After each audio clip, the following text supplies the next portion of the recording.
Hello बच्चों। इससे पहले वाले वीडियो में इसी चैप्टर में लाइट में हम आपको बता चुके इंट्रोडक्शन ऑफ लाइट, फिर sources of light, medium of light and beam and types of beam, इतना हम डिस्कस कर चुके थे। और उसमें पढ़ा था हमने एक टॉपिक रिफ्लेक्शन। रिफ्लेक्शन और रिफ्रैक्शन दो टॉपिक हैं इस चैप्टर में, बहुत इंपॉर्टेंट है। रिफ्लेक्शन एक हम फिर से रिकैप करते हैं।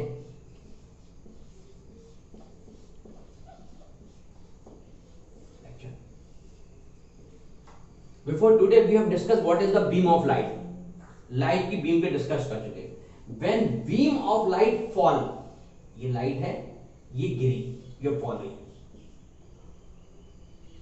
On the mirror. किसके ऊपर गिरी? मिरर के ऊपर। And this beam change the path. ये कहां से आई? Yes, this beam change the path. कैसा चेंज किया? Come back in same medium, जिसमें गई टकरा के उसी मीडियम में लौट आई। और यहां से यदि हम एक परपेंडिकुलर लाइन ड्रॉ करें मिरर पे, इसको कहते हैं नॉर्मल, और इसको कहते हैं आने वाली रे जो टकराती है उसको कहते हैं इंसिडेंट, जो लौट के आती है उसको कहते हैं रिफ्लेक्टेड। और ये इंसिडेंट, रिफ्लेक्टेड और normal meet at the same point of mirror. और इसके रूल हैं रिफ्लेक्शन के। इंसिडेंट रे आ रही, जो लौट के जा रही रिफ्लेक्टेड रे, और ये थर्ड लाइन जो है नॉर्मल। ये तीनों point meet at same point of mirror. ये देखिए बेटा,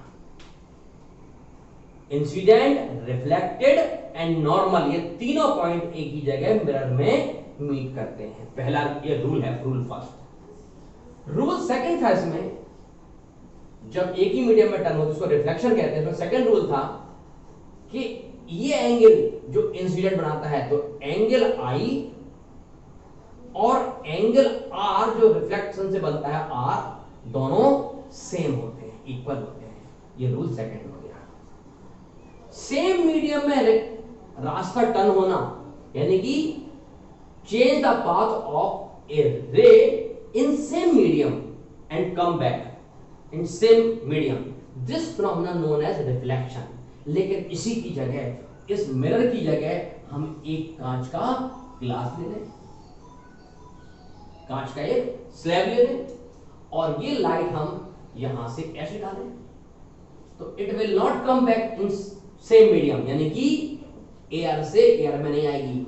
it enter into the another medium. ये है एयर और ये है ग्लास, तो it enter into the glass, तो इसका ये रास्ता देखिए, but it will not enter in same path, it will change the path, यानी कि वो पाथ को अब हमने इस पर डाला एक नॉर्मल। नॉर्मल होता है line perpendicular to second medium, ये फर्स्ट है, सेकंड मीडियम परपेंडिकुलर है। इससे यहां जाना चाहिए था, लेकिन ये यहां नहीं जाएगा। ये क्या होगा? ये मिरर, ये जो लाइन है, ये हल्की सी बेंड कर जाएगी किस तरफ? Towards normal. It's means when ray of beam या beam of light passes from one medium to another medium, it change the path and bend either towards the normal or far from the normal, यानी कि या तो जाके normal के पास चली जाएगी या जाके नॉर्मल से दूर, लेकिन सीधी नहीं जाएगी। It will not goes in straight line. वैसे हमने पढ़ा light always move in straight line, but in same medium हवा में जा रही है तो स्ट्रेट जाएगी, लेकिन कहीं पर भी टकराने के बाद यदि सेम मीडियम में आ रही है तो भी रास्ता चेंज करेगी, दूसरे मीडियम में जा रही है तो भी रास्ता चेंज करेगी। यदि सेम मीडियम में आ रही है तो जो रास्ता चेंज करेगी उसका एंगल बराबर होगा, लेकिन जब दूसरे मीडियम में जा रही है तो इसका रास्ता ये आई एंगल पे था, तो ये जो रास्ता है थोड़ा सा इसका आर हो जाएगा, लेकिन इसका आई और आर बराबर नहीं होगा। सेम मीडियम में आई और मतलब जाने वाले का एंगल नॉर्मल से और आने वाले का एंगल नॉर्मल से बराबर होगा सेम मीडियम में, लेकिन जाने वाले रेस का एंगल और आने वाली रेस का दूसरे मीडियम में एंगल बराबर नहीं होगा। ये है रिफ्रैक्शन। तो अब हम डिस्कस करने जा रहे हैं रिफ्रैक्शन। ये हम डिस्कस कर चुके पहले। अब हमारा टॉपिक जो है, अभी नया टॉपिक जो आज स्टार्ट है, वो है रिफ्रैक्शन। तो सबसे पहले definition of refraction.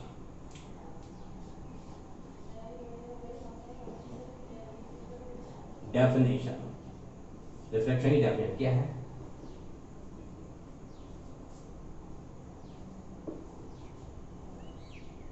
When beam of light, ये beam of light, इसको पेंसिल ऑफ बीम भी कहते हैं इसके से। when beam of light passes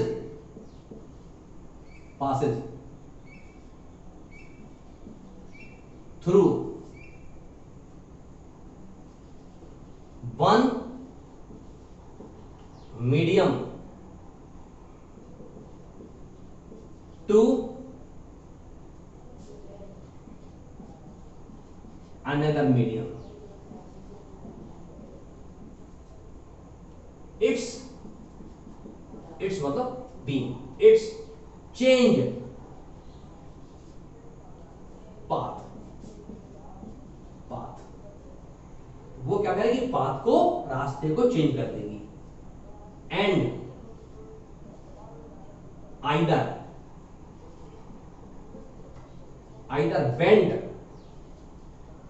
bend towards normal, या तो नॉर्मल की तरफ झुक जाएगी, नॉर्मल, और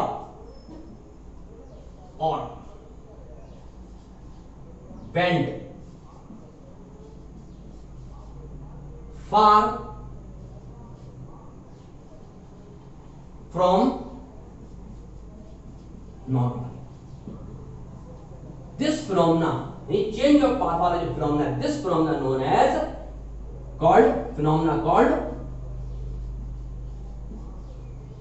रिफ्रैक्शन। कोई कंफ्यूजन नहीं रिफ्लेक्शन और रिफ्रैक्शन में।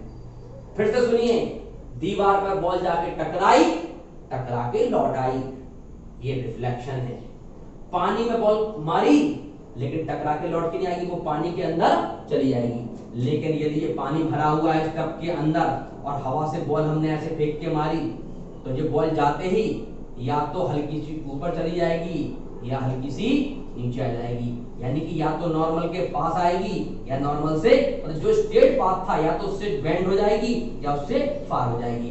This phenomena, change of path from one medium to another medium of a beam known as refraction. The change of path of a light beam from one medium to another medium known as refraction. अब सुनो,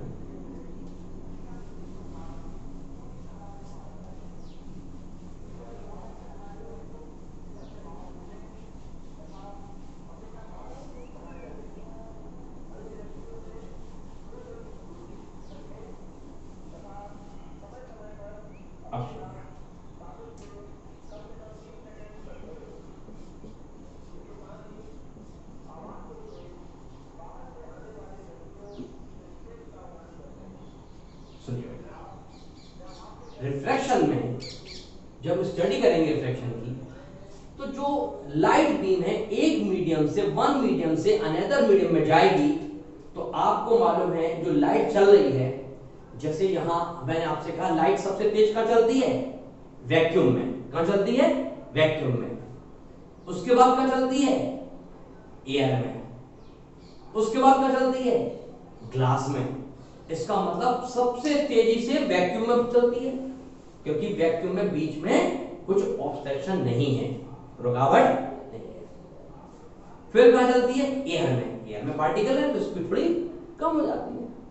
उसके बाद और slow कहां हो जाती है? वो ग्लास में। इसका मतलब when light rays passes from one medium to another medium, if the density of medium is large, speed will be less. यानी कि ज्यादा डेंसिटी वाले मीडियम में, जैसे बॉल हमने यहां से फेंक के मारी पानी के अंदर, तो जब तक यहां रहेगी स्पीड ज्यादा होगी और पानी में जाएगी तो स्पीड कम हो जाएगी, क्योंकि पानी की डेंसिटी ज्यादा है एयर की। इसका मतलब when light ray passes from one medium to another medium and medium the density of medium is increases, so speed of light also decreases। यानी कि जब एक, तो दो चीजें हुई, when light beam passes from one medium to another medium then we observe two things, first it will change the path, एक medium में पाथ अलग था, दूसरे मीडियम में पाथ चेंज हो गया। दूसरा, पहले मीडियम में स्पीड अलग थी, दूसरे मीडियम में स्पीड अलग थी, और इनकी मीडियम की स्पीड और जो पाथ का एंगल जो ज्यादा और कम हो रहा है उसके रेशियो को हम पता लगाने के लिए एक टर्म यूज करते हैं, उसका नाम है रिफ्रैक्टिव इंडेक्स। रिफ्रैक्शन से बना है रिफ्रैक्टिव इंडेक्स। तो अब हम पढ़ने जा रहे हैं रिफ्रैक्टिव इंडेक्स। इसका सिंबल म्यू होता है। म्यू मतलब refractive index from air to glass. Mu means या तो ग्लास टू एयर। अब सुनिए, बहुत इंपॉर्टेंट चीज सुना बेटा, ये जो है एक ग्लास है, ये ग्लास है, इस पर हमने पहले एक रे डाली। यदि ये यहां ग्लास नहीं होता तो ये रे सीधी चली आती, लेकिन ये आ गया बीच में, यानी एयर से पानी आ गया, तो ये जो लाइट आएगी वो पहले तो या तो स्लो होगी या फास्ट होगी।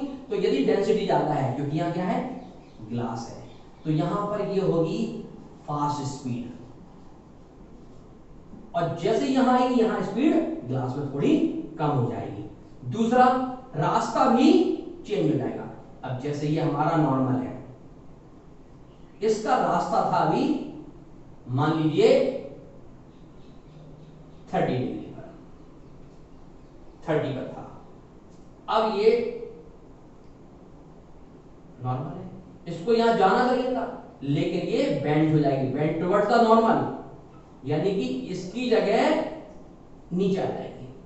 तो ये हमारा इंसिडेंट एंगल है और ये हमारा रिफ्रैक्टिव एंगल है, रिफ्रैक्टिव इस तरफ का।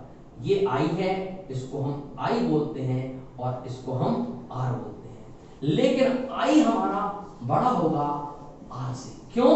क्योंकि ये डेंसिटी ज्यादा है। जब डेंसिटी ज्यादा होगी तो बेंड टुवर्ड्स द नॉर्मल, तो ये 30 है, तो ये 30 से कम मान लीजिए ये हो गई 50 मान लीजिए, या इसको 20 कर देते हैं, 20। इन दोनों, अब यदि हमने कुछ और तीसरी चीज कर दी, इसकी डेंसिटी और ग्लास की डेंसिटी इंक्रीज कर दी, तो ये नॉर्मल है। ये लाइन हमने फिर कितने में डाली, ये हमने आई जो है 30 डिग्री पर डाला। अब डेंसिटी जब ज्यादा कर दी तो ये और बेंड हो जाएगी, ये फिर इसके पास और आ जाएगी, और ये आई 30 था तो ये आर जो 20 था वो 50 हो जाएगा।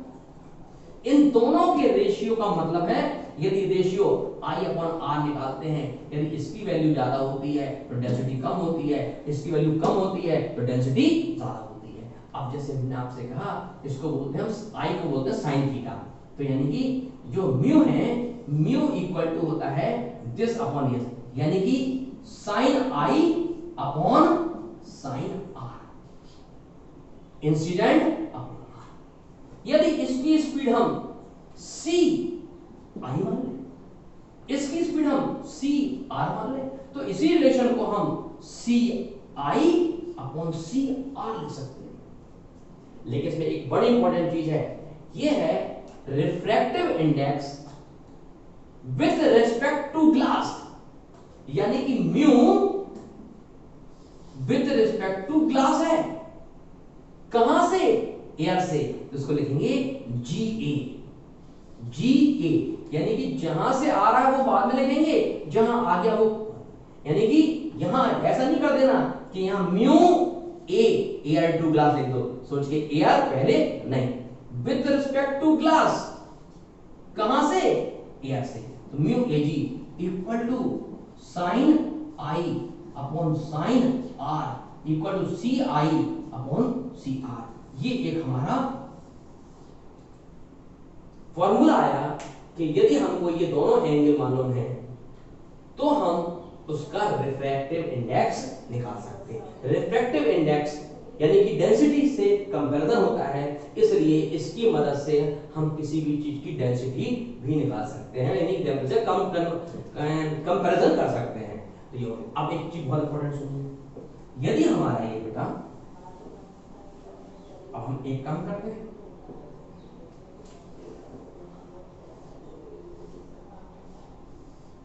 यदि ये 30 से आ रहा तो 20 तक झुक गया। यदि मान लीजिए ये नॉर्मल है और यहां से हमने अंदर से बल्ब से एक रास्ते से इसको मैंने यहां से डाला तो उसको सीधा जाना चाहिए था, लेकिन ये क्या है, ये ग्लास है और ये एरो भी यहां था, अब ये एरो ऊपर है।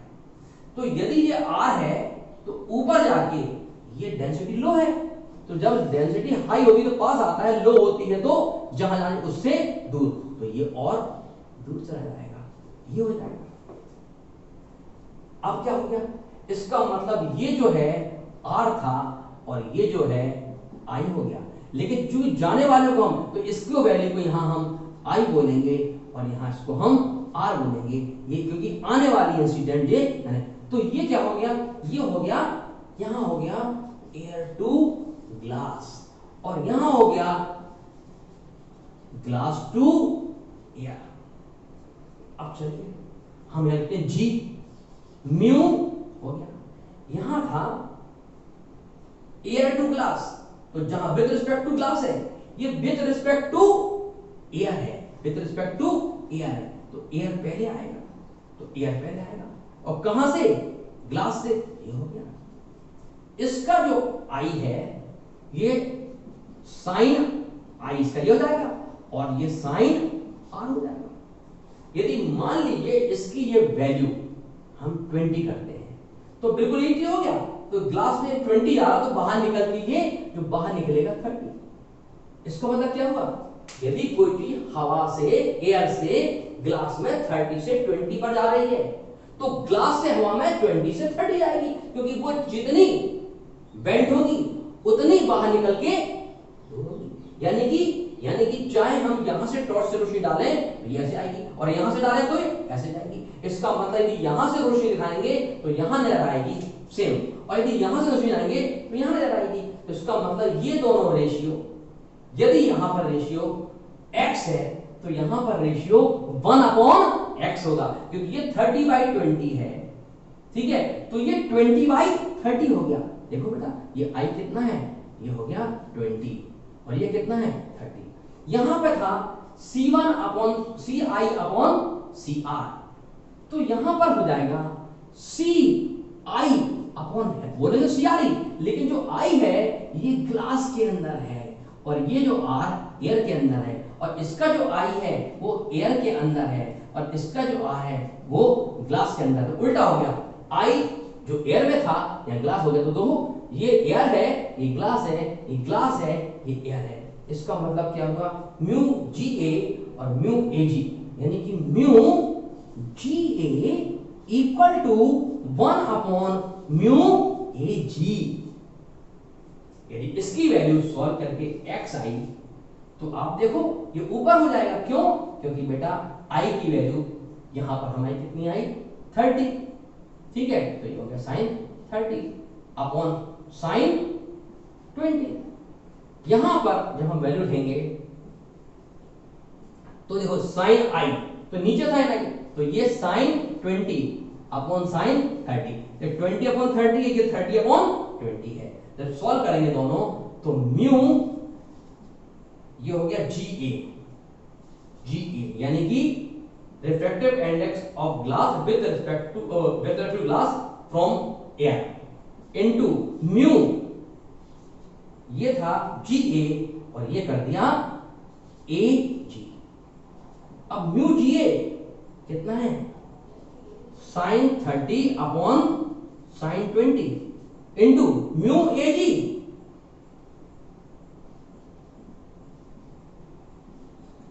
साइन 20 अपॉन साइन 30, ये कैंसिल हो जाएगा, इक्वल टू 1। तो वही फॉर्मूला आ गया, GA into AG equal to 1। इसको यहां से मल्टीप्लाई करो तो भी आ जाएगा। इसका मतलब ये हुआ कि यदि हमें mu GA into mu AG कर दिया जाए तो इक्वल टू 1 आएगा। इसका मतलब mu GA equal to 1 upon mu AG, एक ही बात होती है। ये फॉर्मूला आ गया, ये ट्राई हो गया, ये हो गया one medium to another medium. ठीक है,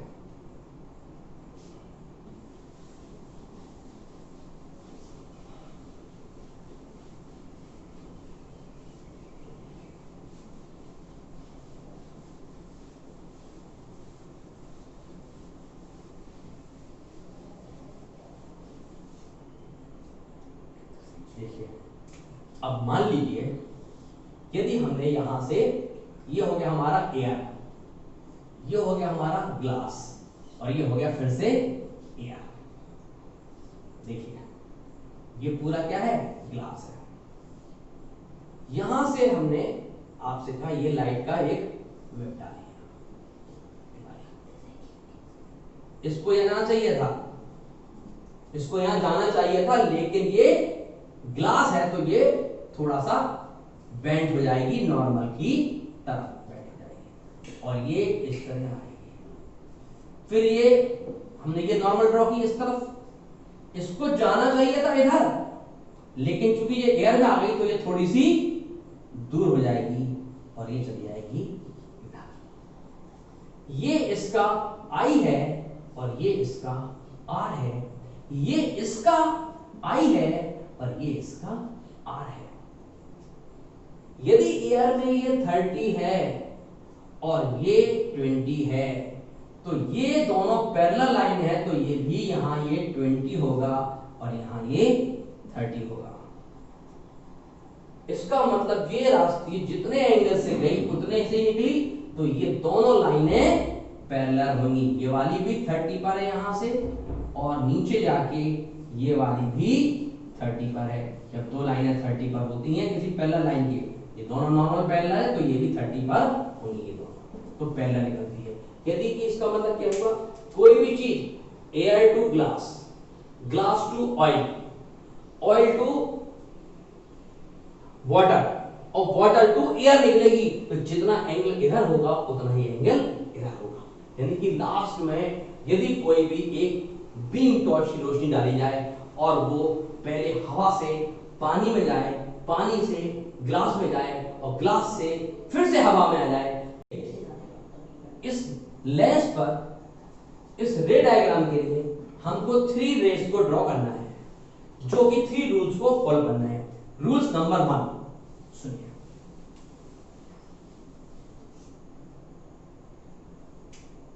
रूल नंबर 1, रे which is parallel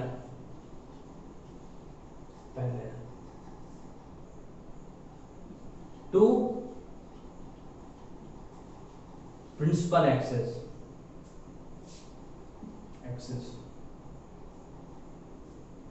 ठीक है, टर्न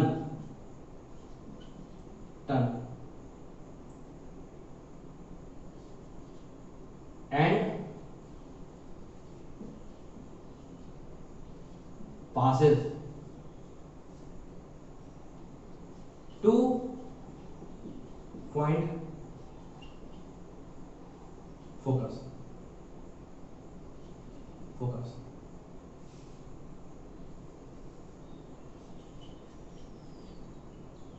हमेशा फोकस से। जैसे फर्स्ट डायग्राम ये हो गया, ये हमारा वो है, ये हमारा प्रिंसिपल है, ये हमारा सी है और ये लाइन यहां से ये रे number 1, the ray which is parallel to principal, ये प्रिंसिपल एक्सिस है, इसके पैरेलल लाइन ये है एक, तो ये सी है, इन दोनों का मिडिल पॉइंट ये एफ है, तो ये the ray which is parallel to principal after, यहां after reflection, reflection turn and passes to point focus, यानी कि रिफ्लेक्शन होगा इसका और ये लाइन कहां से पास होगी, फोकस, पहला पॉइंट याद रखना। यदि ये फिर से देखो, यदि मान लो किसी ने लाइन यहां खींच दी तो ये गई, ये दोनों पैरेलल हैं तो अपने आप ये लाइन यहां से जाएगी। यदि मान लीजिए लाइन ऐसे यहां से टकराई तो ये कहां से, यहां से जाएगी। यानी कि दुनिया की कोई भी लाइन यदि ये पैरेलल जा रही है तो वो it always passes through F. तो इतने सारे ना बना के आप केवल एक डायग्राम ऐसा बनाइए जो केवल इस पॉइंट को दिखाएगा। कैसे, ये हमारा मिरर है, ये हमारा पोल है, ये हमारा सेंटर है और ये हमारा ये है और ये हमारा फोकस है, ये हमारी पैरेलल लाइन है, ये कहां से जाएगी, फोकस से। पहली बात, बहुत इंपॉर्टेंट बात है, इसको लर्न करना आप। ये ऐसे जाएगी, ऐसे जाएगी, कहां से, फोकस से। यानी कि parallel line after reflection passes through focus, पहला पॉइंट। रूल सेकंड सुनो, रूल नंबर 2, उल्टा करते हैं। यदि हम टॉर्च जला कर देंगे तो पहला जाएंगे, तो रे कम्स फ्रॉम, ये क्या है, ये पैरेलल है तो फोकस आ रही है। ये कहां से आ रही है, comes from focus after reflection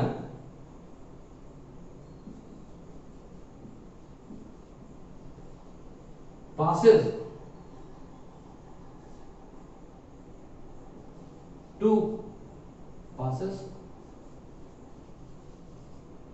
parallel to principal axis। देखो पैरेलल जा रही है तो फोकस से जाएगी और फोकस से जा रही है तो आप सोचिए। दूसरा मेरा ये हमने रखा यहां पर,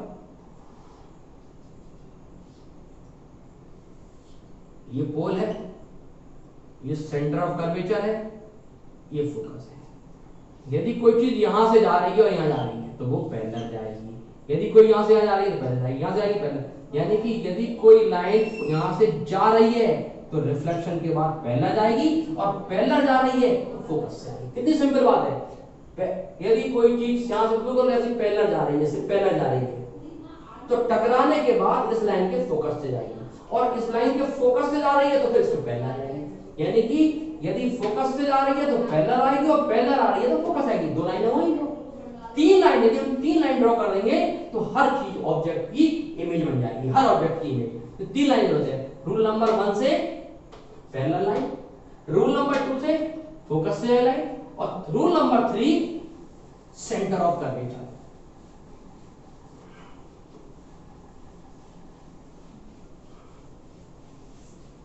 ये वैसे ये दो लाइनें यूज होती हैं। तीसरी लाइन रूल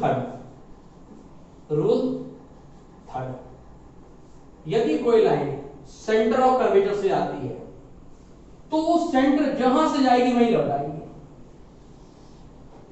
यदि कोई पॉइंट ये सी है, यदि सी से जाता है ऐसे तो सी से जाता है तो लौट के सी से ही आएगा। ये प्रिंसिपल है, सी से आता है तो सी से जाएगा। जैसे ये वो है, ये पोल है, ये प्रिंसिपल एक्सिस है, ये हमारा सी है। यदि मान लीजिए ये सी से ऐसे जाता है तो ये मेरा पॉलिशर तो जा नहीं पाएगा, तो ये सीधा ना जाके ये वापस यहीं जाएगा। क्यों लौट जाएगा, क्योंकि सी से, यदि ये सी से जाता है तो ये लौट के, यानी कि जितनी भी चीजें सी से जाएंगी वो सी से ही आएंगी। तो सी क्यों आएगा, क्योंकि सी कितनी बढ़िया बात है, सी सेंटर है। सी सेंटर है किसका, इस बॉल का। तो हर चीज बराबर दूरी पर है ना, तो सी से, यानी कि कोई चीज, फिर से सुनिए, यदि कोई चीज इसके सेंटर से टकराती है तो टकराने के बाद यहीं से आएगी, यदि सेंटर टकराती है तो टकराने के बाद यहीं से आती है, ये सी है और ये एफ है। नहीं एफ से जाती है तो पेलर आएगी और सी से जाती है तो सी से आएगी। तो 3 पॉइंट हो गए। थर्ड पॉइंट हो गया when a ray passes through C after the reflection it come back and goes from C. फिर से देखिए, फ्रॉम सी, ये कहां से गई वो, यदि कोई चीज सी से जाती है, सी से जाती है तो after reflection it will come back from C, यानी सी से जाएगी तो सी से ही लौट आएगी। वो हमेशा यहां से जानी चाहिए थी लेकिन वो हमसे लौट आएगी। तो 3 पॉइंट्स हो गए और इन 3 पॉइंट्स की मदद से we can draw the image of any object. हम किसी भी ऑब्जेक्ट की इमेज बना सकते हैं काय की मदद से, आइदर कॉनकेव मिरर की मदद से और कॉन्वेक्स मिरर की मदद से। तो अगले वीडियो में हम कॉनकेव और कॉन्वेक्स लेंस की मदद से ऑब्जेक्ट की इमेज बनाएंगे और ये बताएंगे कि लेंस को हम जैसे ये लेंस है, हम लेंस के यहां खड़े हों तो अच्छा दिखेगा, यहां खड़े हों तो अच्छा दिखेगा, यहां खड़े। आपने देखो हम चश्मा कभी पास दूर कर लेते तो कई बार हमें दूर में अच्छा दिखता, पास में कम दिखता। इसका मतलब लेंस की पोजीशन और ऑब्जेक्ट की पोजीशन, मतलब आंख और लेंस हमारी आंखों से कितनी दूरी पर है। यदि हमारे आंख और फोकस लेंस पर है तो बहुत लंबा दिखेगा, पास में आ गया तो छोटा दिखेगा।